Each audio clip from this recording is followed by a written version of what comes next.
పొద్దున్న 5కో 6కో వెళ్ళాడు. అంటే తన పనేది లేదు, తన ఆ ప్యాషన్ కొద్దీ అదే రీల్స్ దగ్గర డైరెక్టర్ పక్కన కూర్చొని చూసుకుని ప్రతి చిన్నది ఎలా ఉంది ఏంటి అని. అంటే నాకేమనిపించిందంటే, నేనేమో ఇంట్లో పడుకున్నాను, వీళ్ళిద్దరునేమో థియేటర్లో కూర్చుని ఉన్నారు పొద్దుటి వరకు.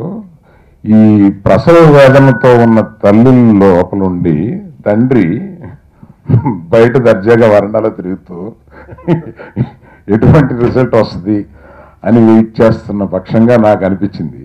వాళ్ళ ప్రసవ వేదన ఈ సినిమా తయారు చేయడానికి ఒక తల్లి ఎంత కష్టపడి కంటదో, అట్లాగా వాళ్ళు ఈయన ఒక 72 గంటలు ఉంటుందేమో నిద్రపోయి.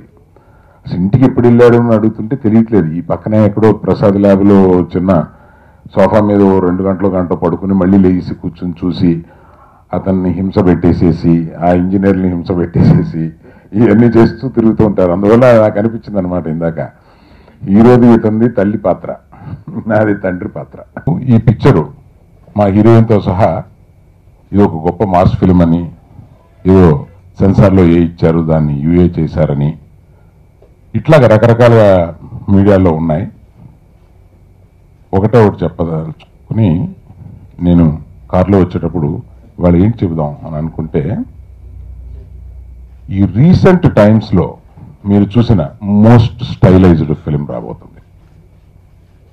అంటే సాంకేతిక పరంగా తెలుగు సినిమాలు ఏమిటి మన హిందీ సినిమాలకి సరిసమానంగా సాంకేతిక విలువలతోటి రాదేంటి అని అనుకునే ప్రతి ఒక్క మైండ్కి this film is going to be that and it's an answer.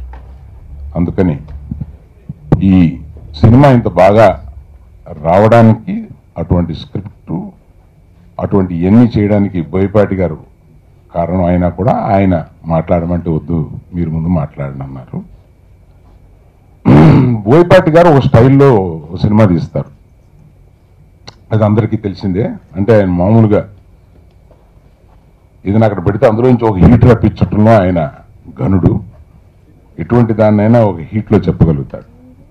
అటువంటి హీట్లో చెప్పే ఆయన బన్నీని 1% మిస్ కాకుండా నేరేట్ చేశాడు. ఈ పర్టికులర్ పిక్చర్లో ఆయన నేను గొప్పతనం ఫీల్ అయింది ఏంటంటే, ఆ హీట్ బన్నీని మింగేట్లా, బన్నీగా కనపడుతూ హీట్ లేపుతూ సినిమాని చాలా అందంగా టెక్నికల్గా చాలా సుపీరియర్గా, ఆయన తీసిన అన్ని సినిమాలు టెక్నికల్గా చాలా సుపీరియర్గా ఉంటుంది. ఇందాక చెప్తున్నా మళ్ళీ చెప్తున్నా, ది మోస్ట్ స్టైలైజ్డ్ ఫిలిం. దానికి కారణమైన వాళ్ళు ఇక్కడ మనకి కెమెరామ్యాన్ గారు, వారు బాంబే నుంచి వచ్చున్నారు. ఈ పర్టికులర్గా దీని గురించి రమ్మని చెప్పాము. రిషి పంజాబీ ఆయన పేరు. ఆయన చాలా అందంగా 500 యాడ్ ఫిలిమ్స్ చేసిన, మనం టీవీ చూస్తుంటే యాడ్ ఫిలిం మట్టుకు మనకు ఫళ్ళు మనకు కొట్టొచ్చినట్టు కనపడతా ఉంటుంది.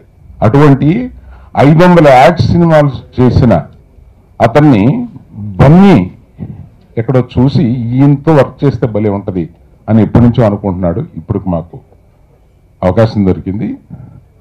అటువంటి అతను రాజీవన్ అని ఫిల్మ్ని ఏ కలర్స్లో ప్రజెంట్ చేయాలి, ఎలా ప్రజెంట్ చేయాలని డైరెక్టర్ తోటి, కెమెరామెన్ తోటి, కాస్ట్యూమర్స్ తోటి, సెట్ డిజైనర్స్ తోటి వీళ్ళందరితో మాట్లాడి ఫిల్మ్ని వీళ్ళందరూ కలిపి ఈ రకంగా ప్రజెంట్ చేద్దాం. ఈ డిస్కషన్స్ జనరల్గా తెలుగు సినిమాల్లో ఉండవు. దాని గురించి టైం వెచ్చించి కూర్చుని ఇట్లాగా ఇంత స్టైలైజ్డ్గా, ఇంత కలర్ఫుల్గా దీన్ని ఇట్లా ప్రజెంట్ చేయాలి, ఇట్లాంటి అనేక సంభాషణలు జరిగినాయి. అటువంటి వాటిల్లో ప్రథమంగా ఈ సినిమా ఇంత గ్లాసీగా, ఇంత స్టైలిష్గా కూడా రావడానికి మన రిషి పంజాబీ గారి కారణం. ఒక మైక్ టైసన్ నాకు ఇస్తే నేను బాక్సింగే చేస్తా, అతనికి ఏం కావాలో అడిషనల్స్ ఇస్తా. ఒక మైకేల్ జాక్సన్ ఇస్తే అద్భుతమైన డాన్స్ చేస్తా, అతనికి అడిషనల్స్ ఏం కావాలో ఎమోషన్స్ ఇస్తాం. అంతేగాని ఎలా పడతాలో నా ప్రీవియస్ చూసి నేనేదో హీట్లో వెళతాను అలా అనుకోవద్దు. హీట్ ఉంటుంది, ఇది యాడ్. నా హీరో ఎవరు, నా హీరోకి నేను ఏం తీయాలనేది మాత్రం నా మైండ్లో ఉందండి.